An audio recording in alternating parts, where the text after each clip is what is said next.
Hello, it's Ashley here from Paper&Twine, and it is Wednesday, so that means it must be Hilary from Pink Bubble Cards Day. Hold on, Blue's on the prowl. She's sitting on what I want to show you. Before I get into my makes for Hilary, because I'm behind a week, I'm just going to pop on killing two birds with one stone. I'm going to pop on my catch up for woollysteph Art Club. So at last I have caught up with woollysteph Art Club. I am just got the current prompt to do, which was pulled on the 15th of May, which is circles, and I'm looking forward to that because I do like a circle. So let's see what I was behind with. So this is the first one that I've done, which was blue, green and purple, and I'll show you how I did this.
So I speeded that up for you. You can see it was one of my brush out backgrounds. Just bring it up, and it has got, although it was just I think it was leaf green and maybe turquoise and ultramarine, you have got so many colours going on there, so you can see little bits of purple in there.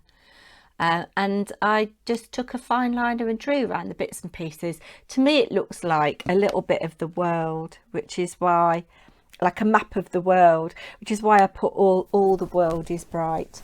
A very underpopulated world because there's no brown for cities. it's all green and sea. Yeah. And then scary, as Alice says, paper doll with a little butterfly away, because it's just a little scrap that I found, and all the world is bright. The next prompt was what was it? It was Secret Door. Now I haven't looked at anybody's art pages because I've been so behind. I didn't want to be influenced, and I know in terms of my tag club Abigail, Handmade by Abigail, said exactly the same thing, because she was stumped, but she's looked at mine and it's given her inspiration.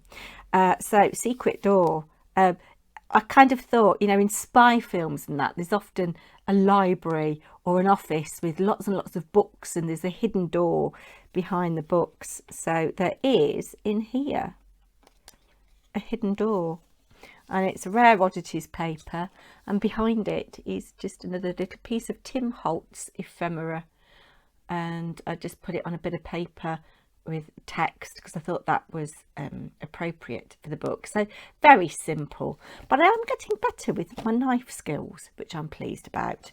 And then the last one that I was behind on was bright colours, and I've used my Funky Fossil grid stencil, which I love, and I've used oxide ink in picked raspberry, mustard seed, carved pumpkin, peacock feathers, twisted citron, and I've put one of the new Tim Holtz clippings. They look like those little machine things, and it is textured, free to fly, and I've got a little bird here, Tim Holtz crazy bird, that I've stamped, coloured, not very well, and die cut. So I have another page now for my circles, and then I've got 2 more signatures left in here, but I don't know whether I will actually use them because my little album is fit to busting, so I need to do another one. I'll obviously leave Woolly Steph linked down below, but everybody knows it. If you don't know it, you've been living under a rock, I think. Anyway, lots in this video, so I'll shut up now. So I hope you enjoyed that.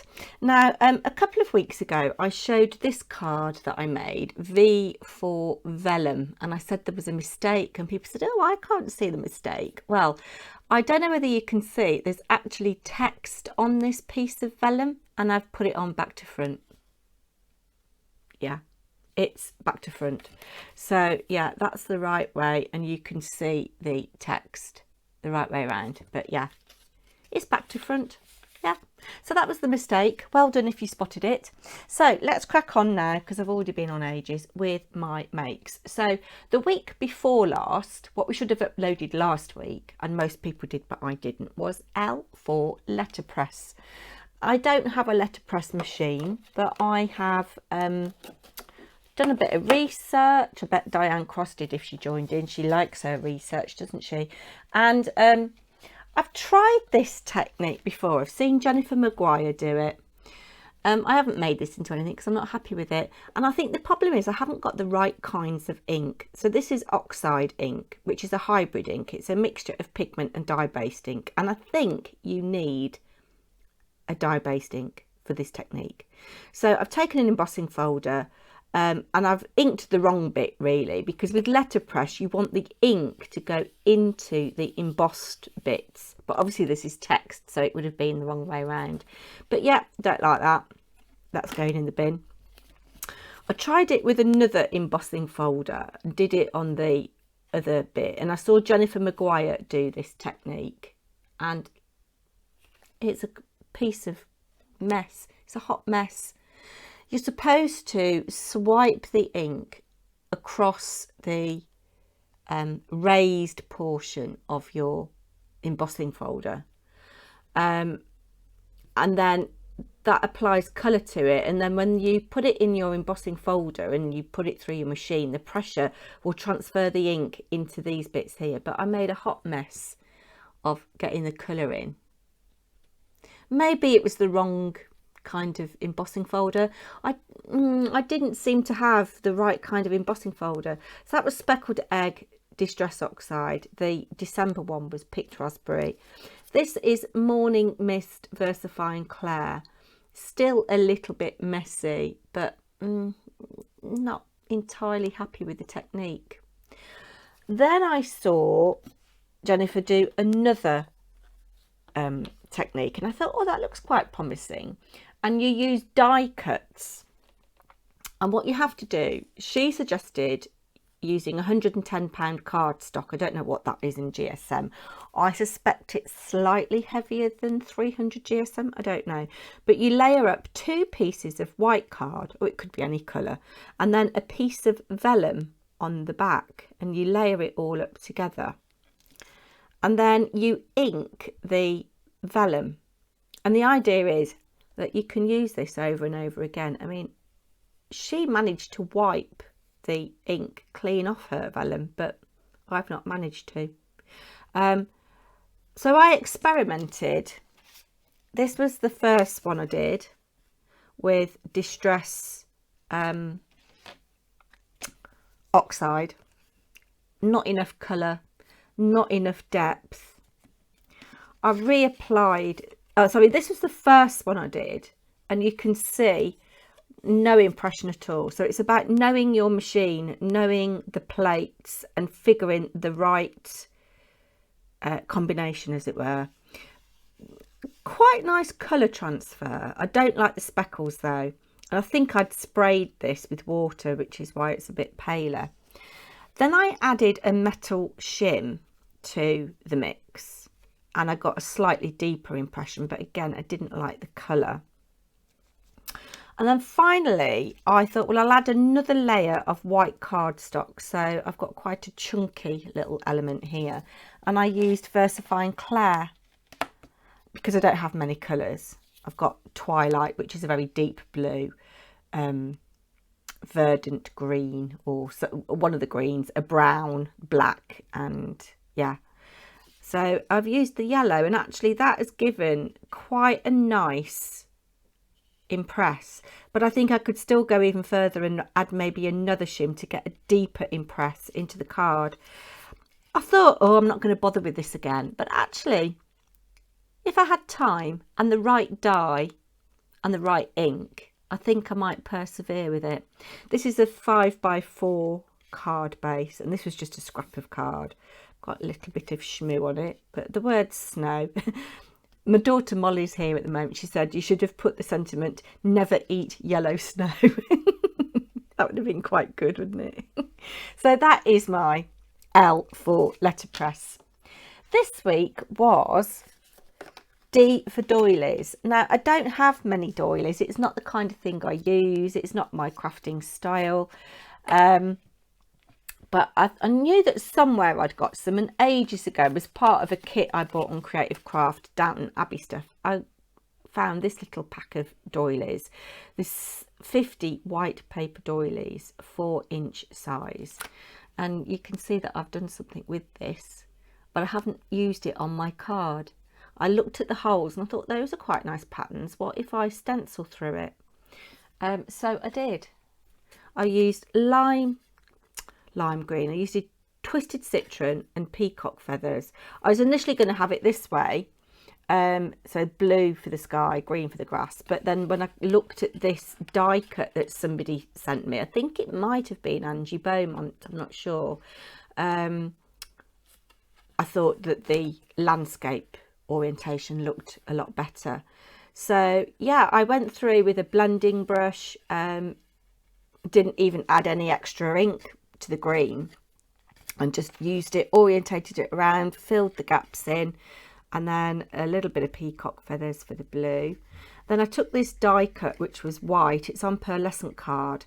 I've sprayed it with some shimmer spray in Buttercup and a bit of Kingfisher. Then I stenciled again, and then I've used my script stamp from my collection with peacock feathers and a couple of big jummies here.